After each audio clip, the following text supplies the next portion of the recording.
And then okay. And then when you're ready to admit people, that's fine.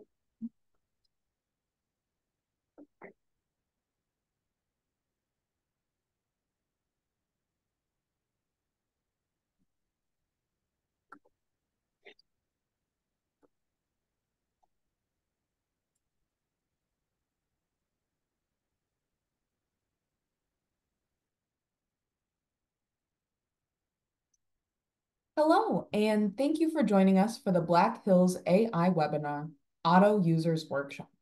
A recording of this episode will be made available on the Black Hills AI YouTube channel as well as the Black Hills AI website. Feel free to enter any questions using the Q&A feature in the Zoom menu. We invite you to follow us on LinkedIn and visit the Black Hills AI website to learn about our other webinars. And with that, I'll turn things over to Jim. Good morning or good afternoon, depending on where you're at. Thanks for joining us. See, let's see, I don't see the count, 11 attendees so far. One person who's on the call that I want to note is Arya Namvar, who recently joined Black Hills, actually yesterday. So he joined our sales team yesterday. Thanks for joining us, Arya. So some of you will get an opportunity to meet him really soon, I'm sure. He's a really great guy. He lives out in California, so he'll be able to work really well with a lot of our West Coast customers and so on. So, but yeah, Arya's also worked a lot with corporate types with different products and sales in the past. So, yeah, so it'll be great to for all of you to meet him. And I'm putting him on the spot. I'm not going to ask him to speak right now. So, but yeah, we're going to do this webinar in a workshop format. And what we will do is we'll just work through a few of the skills we have here, kind of like we did last time, if you were on last time. I'll try to keep it to a half an hour today. If you have any questions, feel free to submit them.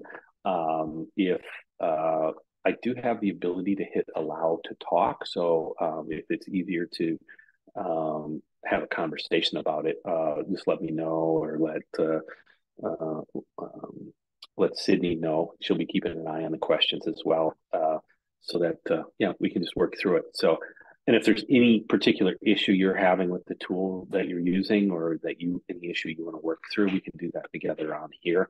And if it's more sensitive client information you want to talk about, just let me know and we can talk about it offline, out of band, and go from there. So okay. I went ahead and teed up a few things to have them ready. I think the first thing we'll do today is evaluating an office action. And I already loaded up the documents and I submitted the query or the prompt to the AI tool to Auto. And so we'll talk through this. What I did is over here in the skill library, I clicked on the skill that says evaluate an office action. You should all have that. If you are signed up with the tool, you should have that in your skill library. So you can click on that and get there.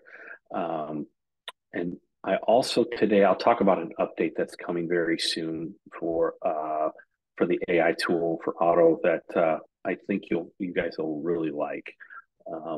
It enables you to use more than one skill in a particular session. Like say, for example, I have all these documents uploaded and I only have this single skill loaded here. And if I want to run a different skill from the skill library against those same documents, I need to upload them again. Um, the update will allow you to select skill library, select the other skill you want to run, and it'll invoke that skill so that you can run it against the same documents you've already uploaded. So that should make the tool more powerful and more easier for you to use if you want to, rather than having to upload the document, single set of documents multiple times to run a skill. You can do it that way. There are ways to do it without having to there are ways to do it now where you get to kind of the same place, but it's kind of convoluted. So the update will be really nice. Okay, so let's see. So what I've done here, oh, I also wanted to note too that where it says running out of space, some of you have seen this. I received a question last week about that and when that might increase. I'm having a talk with our technology team this afternoon, and I'll learn more timing, better timing on that. So that'll be coming. That'll be coming soon. I believe it is going to come with this other update that'll allow you to run more skills. But we will. I'll give you an update on that either in our next workshop or with an email to our user group. User group, as in current users in the system, not something else you need to sign up for. So okay, yeah, but that's what happened here. If you ever see this, is I uploaded a set of documents here that the size of them was a little bit bigger than the context space available to upload documents to have them considered within the session. But it didn't exceed the size, but if I uploaded another large document, it would go over, and then it would prevent you from using the tool without removing a document. So, but I can just X out of that because I did not exceed it. So what I did here is like I mentioned in the skill library, I selected evaluate an office action, and that brings up this skill. And in this skill, the way this one's written out is that it's an objective. This is the objective, what you can do with this skill to obtain an idea for responding to the rejections in an office action and identify unclaimed subject matter. What it does is this tells you what to upload and what to name things. And that's what I did here. I have the specification, the pending claims, and the office action. And then I have two of the cited references. This one, this office action has, I think not, let's see, 8 references. I have 2 of them uploaded. The primary rejections have 3 references, with one of the references only being asserted for one item. So uploading that additional reference put me over the context space. So I just loaded the 2 main references, and I ran the skill against it. And what I did to run the skill is I just copied this text. I'm on a Mac and I'm in the Chrome browser. And so what I do is I just highlight it, and then I use Command C to copy it. I use the keyboard shortcuts to copy it. I suppose I could go here and up in the menu and select copy as well. But if I right click, it doesn't work to copy that there. So you can just use your keyboard shortcuts or go to the edit menu to copy. And then I pasted it in. That's what shows here. I pasted it in send a message, and that's what shows here. And it went ahead and executed that skill against the documents that are up here. And it identified that there were no 101 rejections, no 112s, no 102s, and then the 103 rejections, it considered them. Let's see, here's the Chen reference. And one of the things that I found interesting when I was pulling down all the documents for this one, this office action used, I believe it's 4 references where the inventor name starts with C. Yeah, or it's, yeah, 4. Chen, Chin, Chung, and Corrales. So I think that is the largest number of C named references I've ever had or ever seen in an office action. So if you've seen more than that, let me know. We should keep track of those. Kind of like a strange trivia thing, but anyway. So what it did is it took a look at the 103 rejections, and it doesn't propose making any amendments to overcome the rejections, and it believes that the claims as presented are patentable over the references, and it starts giving us some reasons why, and starts helping building these different types of arguments for how to overcome the rejections in the office action. Now, one of the things we need to be careful of when using an AI tool is that we verify what the tool is telling us. We don't just copy and paste into the tool. And if you read an argument, make sure you believe it before you argue it, before you include it in your office action response. This is more of a guide to help you get to the right arguments. some of these arguments that it proposes won't necessarily be 100% accurate, but I think the same is true with like a first, second, or third year associate as well, and certainly a clerk, right? Trust but verify, trust but verify. And then identifying unclaimed subject matter. It can identify things that aren't necessarily represented in the claims, and it can be pretty useful. And then it enable you to find things that you may not have otherwise found yourself in a very rapid manner. Now, again, we want to verify that, but yeah. So, in view of the unclaimed subject matter, though, we can go a little bit further. Well, first off, let's take a look at this. After you've submitted a prompt, it will give you example questions, additional questions that you may want to ask based on, other things that you've already asked based on the document types you've uploaded. So let's just take a look at those. The use of the XML path, XPath for parsing the source code of the pages described in the specification is not explicitly claimed. Okay, that's interesting. Okay, but here, please elaborate on the arguments. Okay, so we can select this one. When it says case law, be careful of the case law. There's been instances, not that I'm aware of with our AI tool with Otto, but I'm sure you've all seen other places where attorneys have used case law that's been recommended to them by an AI tool, and it's been like totally wrong and not real, totally hallucinated. So make sure if you use any case citations, you verify that they're actually accurate and they say what the tool says they say. But so let's go ahead and run this. Now I'm doing this cold, right? I didn't do this in advance, so we're going to learn together here how it comes back. So, and just as a reminder, we're planning to do these workshops every 2 weeks or so. We'll do another one here. I think it's already on the books. I can't remember the date. Sydney, if you get a chance, take a peek at what the date is. I think it's in 2 weeks, but you can let us know here in a minute. While this is coming up, I'll answer the question that was just submitted. When one of the auto suggestions are selected, the others go away. Is there a way for auto to maintain all suggestions even after one is selected? Presently not. There's not a way to for those suggestions to stay. One of the things you could do is you could do a copy of that. Just highlight the text and copy it and paste it into like a Word document or something to hold, like if it's a question that you'd want to ask. Because then you can of course, paste that text back in down below. Another thing you might do is just take a screenshot of the portion of the screen that has those questions in it, but then you'd have to type them again. So when this gets to the bottom here, maybe what we'll do is we'll do a copy and paste and see what we can do. So yeah, good question there. So I'll leave that question live until the next suggestions come up. That's what it's doing right now, generating suggestions, which is suggested questions. So we'll pull that up here in just a second. Okay.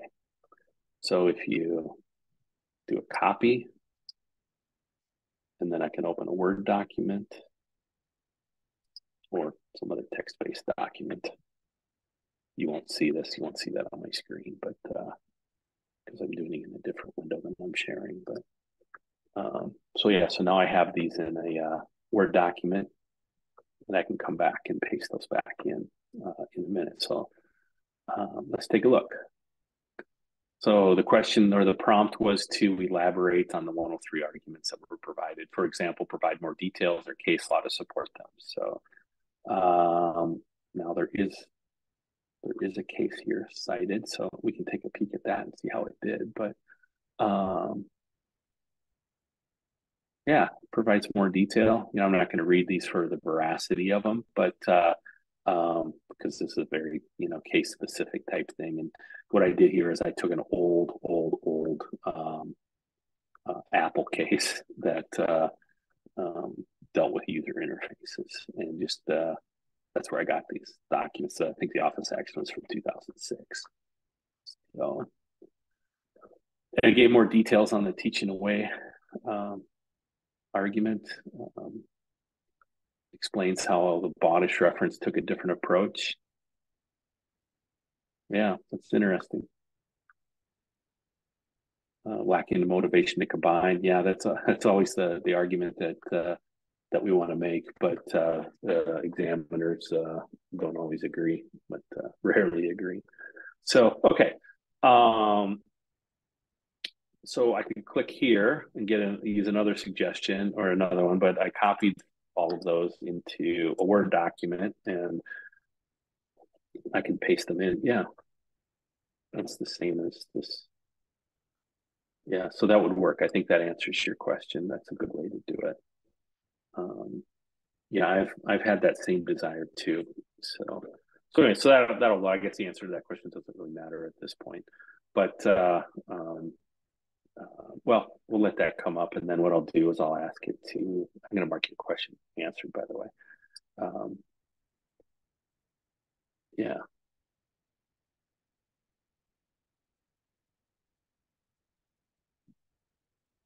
Yeah.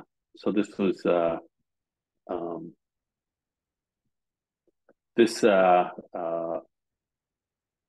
prompt asked for an additional claims to be drafted on a particular aspect of unclaimed subject matter, and on the surface it looks like it did a pretty good job. But of course, as attorneys, claims, it's kind of our bread and butter, drafting claims, wordsmithing claims. So, of course, we get this recommendation. We're going to read it, make sure we believe it, make sure that we're willing to sign it or modify it to make sure that we're including the nuance that we intend. Yeah, so this is interesting here too. It gives you the theory behind what was in the claims. So, but we can also ask it additional questions about that claim. Okay, with these new claims,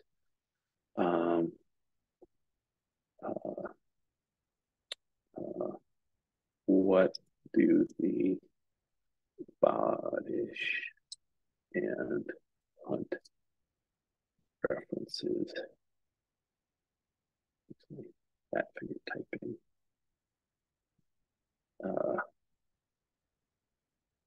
teach or suggest, and how are claims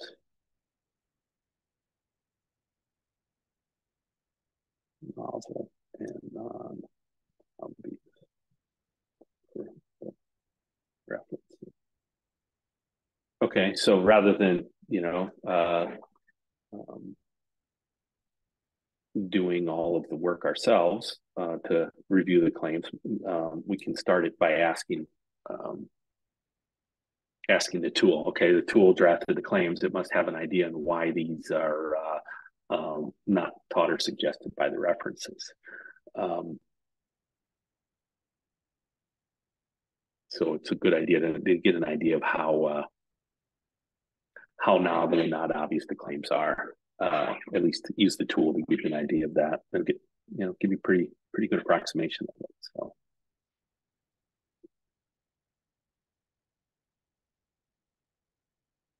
So it's a good way to get examination on your claim amendments and your new claims before you can submit them,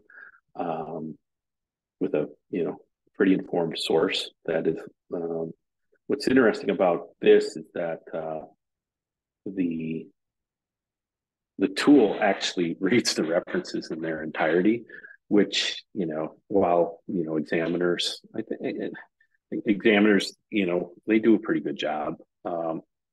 We all have instances. We can all name instances where examiners didn't necessarily do that great a job, but they're operating too on a limited time frame, and that limited time frame, the limited time they have available to work on examining applications, sometimes prevents them from reading the entirety of references.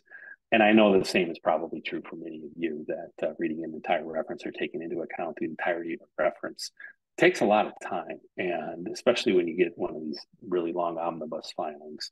And so with the tool, it can take into account the entire reference and give you a better idea with regard to the whole reference rather than just the little bit that we read or the abstract or the summary that we do read. So, yeah.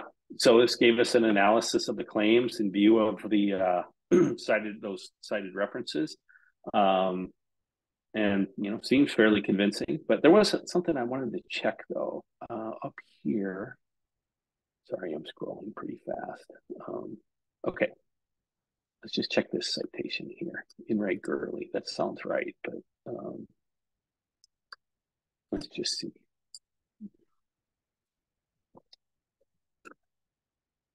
So,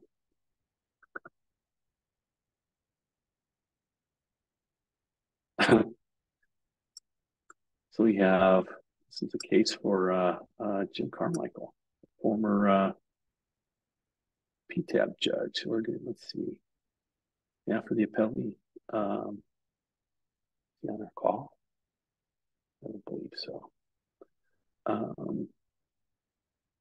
Yeah. So anyway, it's interesting. It's at least a patent case. And dealing with obviousness, I believe it's right. Let's see. Let's just do. I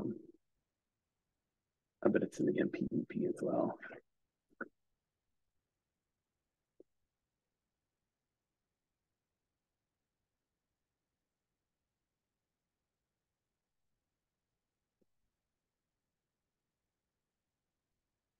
Yep. Is the citation right? Yeah, 27F3rd 551. Yeah.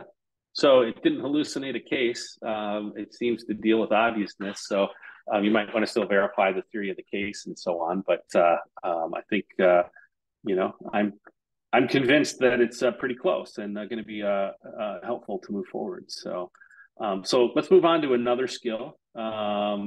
This is one. Let's see, which disclosure is this? Okay, so if you looked at the webinar, if you watched the webinar that we did, the man versus machine, or I think maybe we used a different title for it, but attorney versus machine. This was the disclosure we used there. And I see the question that just came in. I'll take a look at that in just a second. And so we ran the skill against it, ran the outline. This skill is set up to where there's an outline of outline of steps in the outline. And then to run that, all you do is you say, please step through the outline. And so there's different things you can do with it. This one actually, okay. So this one, I went a little bit further than what we did on that webinar, the attorney versus machine. I expanded on the skill a little bit, and I had it start drafting parts of an application and drafting more claims. So what we did is we uploaded a disclosure. This was a disclosure created from issued patent that was kind of old, I think. And then we fed it we uploaded it here, and then we ran the skill against it and generated a list of 20 questions to ask the inventors before an inventor interview. We asked it to draft a full set of claims.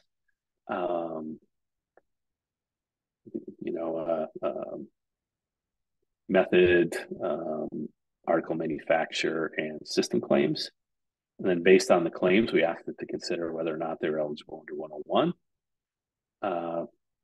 And then identifying technologies that could be used to implement the invention that may or may not have been disclosed in the disclosure, may not have been described in the disclosure received from the inventors. So you can start thinking about that before you even meet with the inventors. Which aspects of the disclosure would require special technical expertise. So that's getting at, the idea of enablement. What degree and what technologies do you need to describe to make sure that you adequately enable the technology? And then specific insight into what you might have, issues you might have with enablement. Asking for 15 title recommendations, so you can take a look at those and choose one or choose the best pieces of the best ones. And then This is new that we didn't share before. Drafting an abstract, asked it to draft an abstract of 150 words or less um, for an application. That abstract can be based on the claims. If you include a field of invention statement, it gave us a draft of that. And this may not be the actual language you use, but it's a good start, right? It's a cure to the blank page. The blank page, sucks up a lot of time just putting stuff on it. And by running this skill, you're getting a huge part of your application before you, at least a good stab at the first parts of your application before you've even spoken with the inventor. But at the same time, what you can do is you can take your notes or a transcript from an invention disclosure meeting and feed it into this tool as well, and have it generate parts of the application for you based on that. Of course, again, you do need to review them and need to update them and so on. But it's a good start to getting it going. So one thing I note here is normally when I draft patent applications, which I'm not actively doing now, but in my 20 plus year career as a patent attorney, I rarely said the invention. And so that can be updated by just asking it to redo this, referring to the invention as, embodiments rather than invention. So pay attention to that type of thing too, like patent profanity or whatnot. I think that was a term maybe coined by Tom Irving, formerly at and again now at Marbury Law Group. Yeah. So okay, so there's that. Let's see. There's a question. Let me just read it to myself real quick.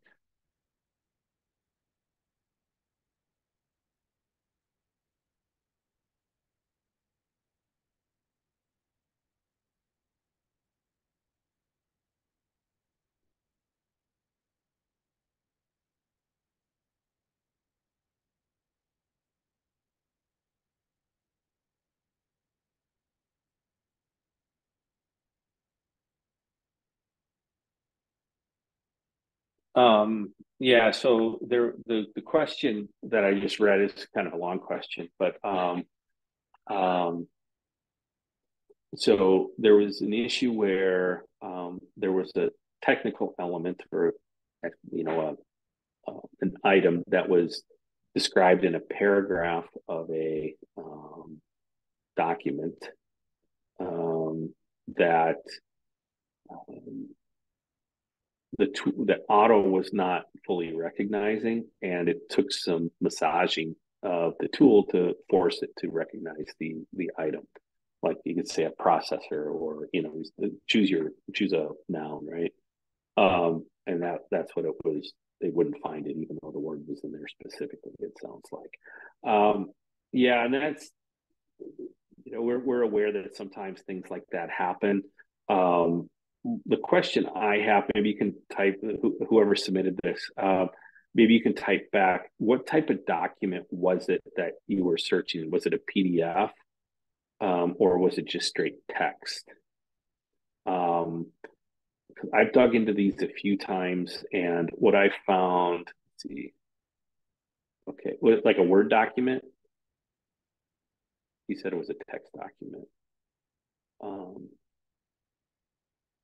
So what I've seen a few times on this is that it's okay. Well, it's a Word document. What I've seen a few times on this is where there's a PDF. If there's a word that is hyphenated,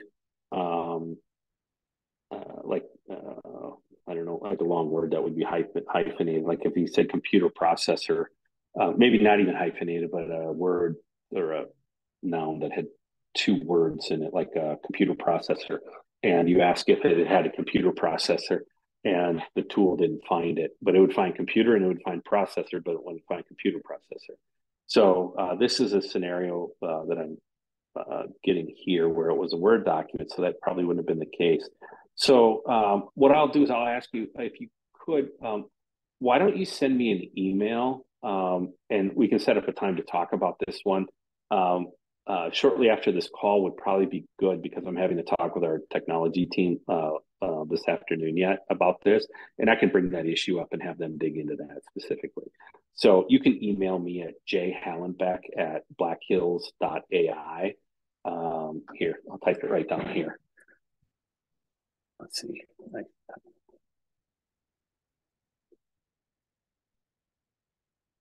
You can email me at that address if you just look in the text box down there. I'll highlight it.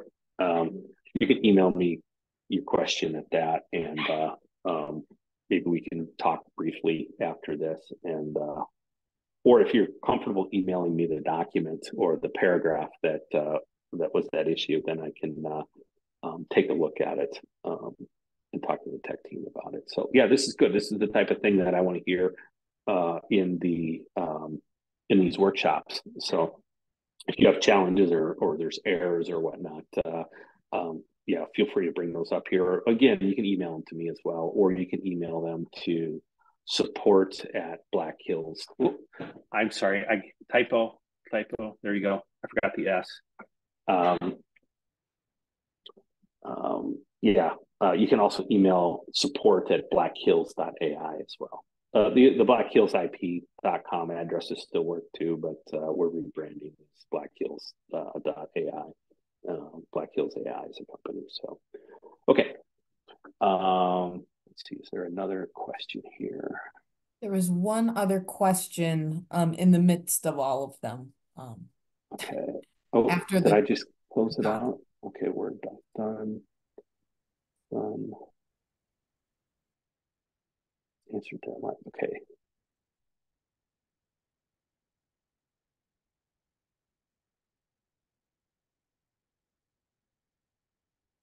Okay, so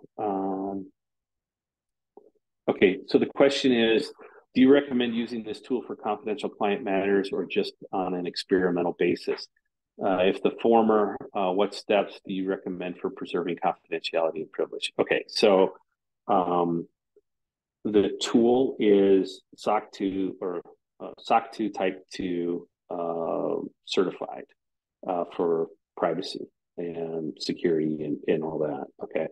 On top of that, all the servers are located in the US and the data is encrypted and so on.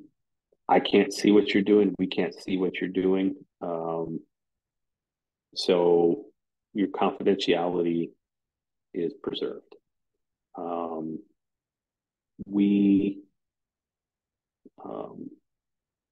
So it comes down to, I believe, more on what comfort you have with your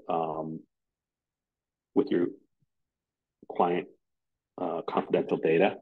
If you're comfortable using it and there's nothing in your client agreement letter or in the guidelines you have from your clients that would prevent it, then I think it's fair game to use it.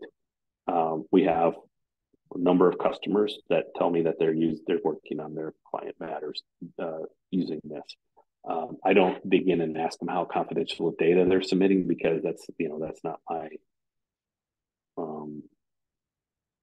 I just wouldn't ask you that, right? But if you're comfortable using it, that's good. If you're not comfortable using it, you want to have a conversation about it, or you have specific questions about security or whatnot, feel free to reach out again. My email address is right here at the bottom, jhallenbeck@blackhills.ai, or you can email support@blackhills.ai. And we can get you answers to those, or we can have that conversation to,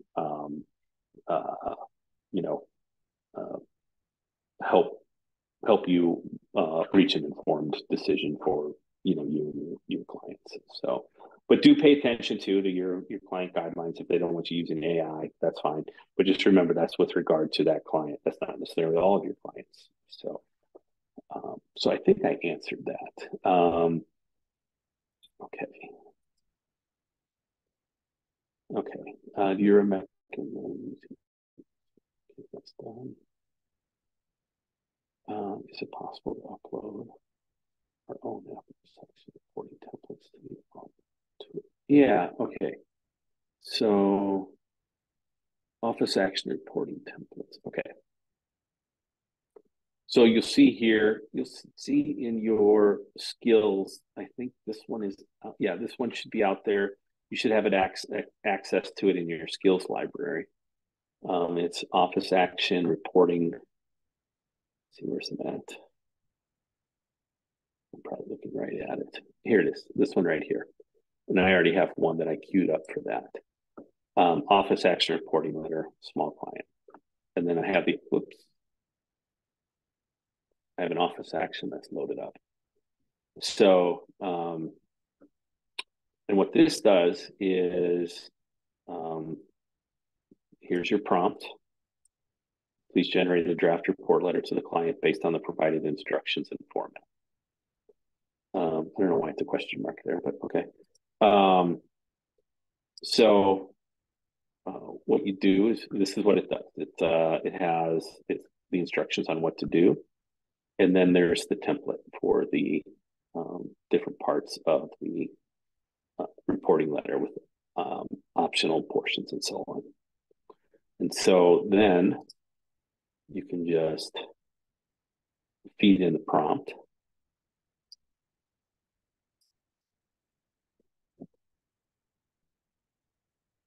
And I'll get specifically to your answer here in 1 second. Excuse me.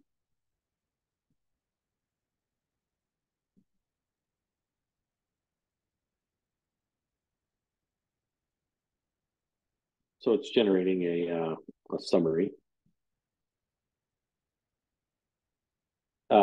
Yes, the tool should be able to. There's another question that just came in. Can the tool handle PCT written opinions as well as a U.S. office action, or as well as U.S. office actions? And the answer is yes. You can upload those too, but you may need to prompt it a little bit differently. So you play with it just a little bit to get the prompts right for the output that you're looking for. And then what I'll do here in just a second is from here, what I'm going to do is I'm going to show you how to create a new skill, taking into account this last question I was answering with the reporting letter. And so what you could do is you could take a copy of a skill for an office action, create a new skill, and update it for your PCT written opinion goals, what you're trying to do with that in the new skill. You just update that in the new skill. So yeah. So okay. So what happened here is it created a reporting letter for an office action that was received, and then what you can do is you can highlight the text you want, you can copy it, and then let's see.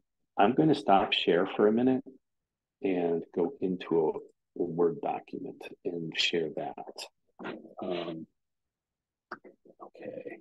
I'm going to show you something over here that is likely to be useful. Okay, so how do I do this here? Just hang on, I'm going to share another window. This is right, yep, okay. So I'm just in Word. I paste it in, but you'll see, you may not be able to see it on your side right now, but after I paste this into Word, you'll see that there's a little bit of gray. There's a tinge of gray back there. So let me see if I can remember how to do this. Let's see. So what I want to do is I want to highlight the text that I put in there. And then I have this little tool here. It's borders and shading is what it is. You can get there elsewhere in Word too. And it'll be a little bit different when you're on a PC, but you can highlight the text that you're concerned about, that you want to remove this slight gray background. What that is, that's the shading. And oh, you probably can't see this right now.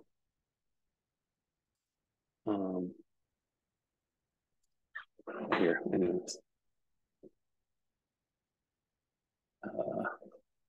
And take a screenshot. We can see the borders and shading box.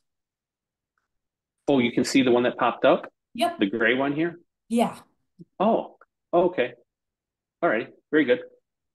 And you can see that it says apply to paragraph right here. Yes.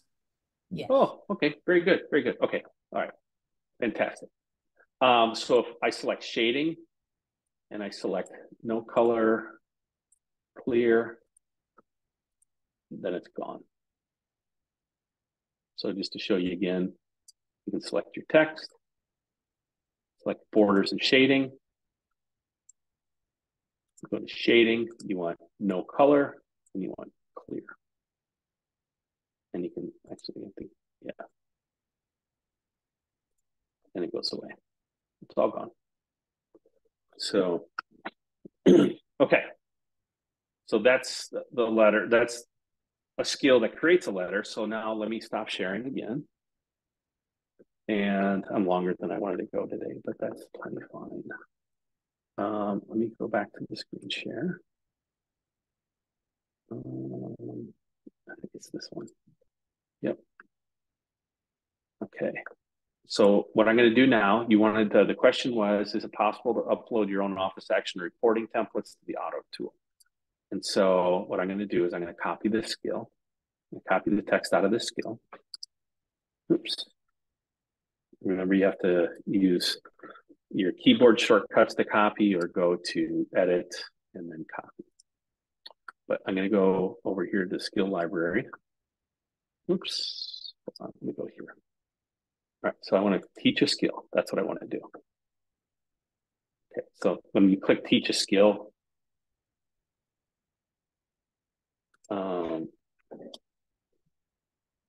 it pops up a window so you can create a new skill. It takes a copy of what you have in your instructions, and then you can modify it from there. Let's see. Hold on a second here. I'm not doing this right. What I want is, I clicked on the wrong one here, this one. So when you click teach a skill, it'll take a copy of this, automatically import it into this dialog. Okay. We'll say new, and you can give it your own description. You select your practice area. This is patent prosecution. This will be Acme Corp.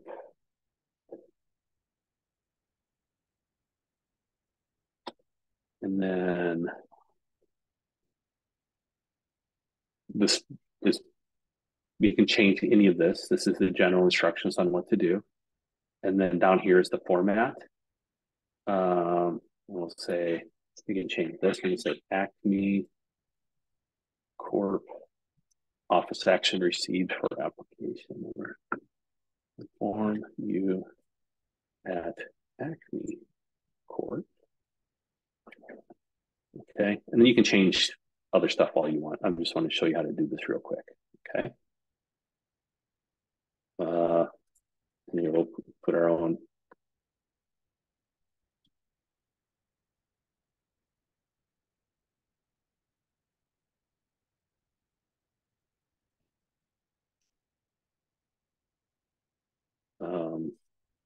Let's see, Arizona.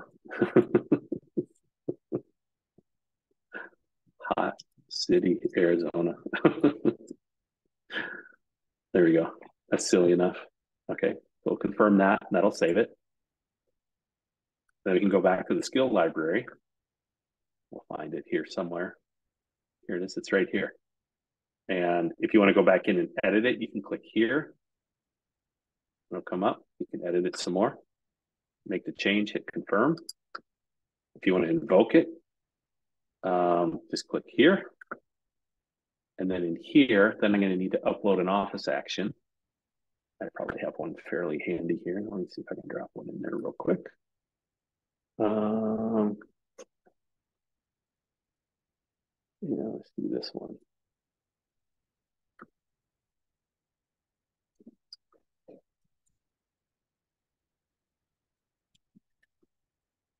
Upload that.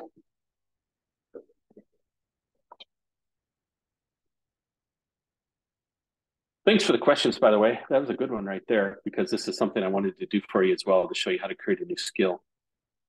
So, all righty. We'll go back to the instructions. We'll get the prompt. Again, these are keyboard shortcuts. Let's see how this works.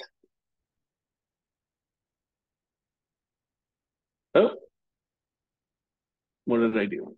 Oh, I copied the wrong text. Sorry. I copied upload rather than prompt. So I instructed it to upload a document. Here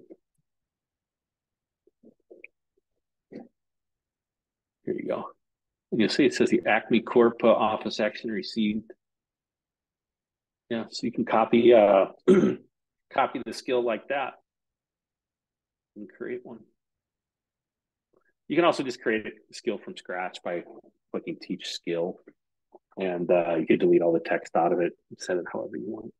So yeah, so there's that. Okay, so I just answered that. If you have any more questions on that, feel free to type them in, or again, you can reach out to me at jhallenbeck@blackhills.ai or support@blackhills.ai as well.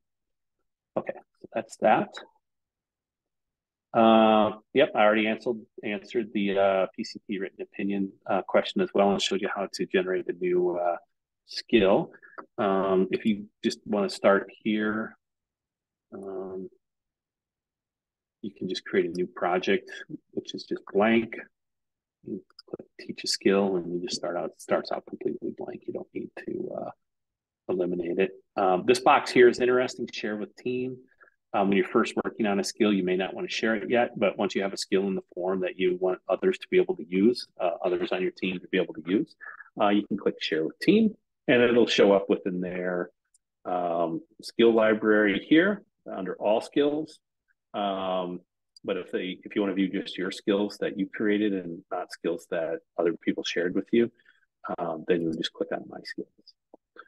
You can also search for them. Like, I just want to know, I want the 102 skill, or I want the 101 skill, or let's say obviousness, or let's say disclosure. Let's see, there's different things there. So yeah. Okay. So we answered that one live. Okay, so I don't see any more questions. That's probably good for today. If anybody else has any, okay. Oh, really nice. Yeah, it would be really nice to be able to group skills. That's something that we're starting to work on. So we'll talk about that more. Hopefully, more to come on that in the near future. So thanks for that comment too. Okay. All right. If there's any more questions, feel free to type them in. Otherwise, why don't we call it a day? Okay. And just to clarify, our next users workshop will be on Tuesday, January 23rd. Awesome. So Tuesday, January 23rd. In the meantime, if you have any questions or need any help, feel free to reach out to me or to support at blackhills.ai. You could also reach out to the account representative you're working with, or account director you're working with. They'll be able to either answer your question or get you in the right direction. Feel free to reach out to anybody who you have contact info for. So okay. Yeah, and so that next one is 2 weeks from today. Exactly. So the 23rd. So all right. Well, thank you for trying out our tool. Thanks for using it. Some of you are still on trial. Some of you have taken up subscriptions. We sure appreciate your subscriptions. We're working on this tool actively to improve it for you, and we find it quite useful using it. If you find a new way to use the tool that maybe we haven't contemplated yet, I'd love to hear it. Yeah, tell your friends. We're very interested. If we don't have an official referral program yet, but if you refer somebody to us, we'll figure something out to take good care of you. We'll figure out a referral program. Sydney, See if you can come up with a marketing plan on that. Will do. So, all right. Hey, thanks everybody, and have a great day. We'll talk to you again in 2 weeks, if not before.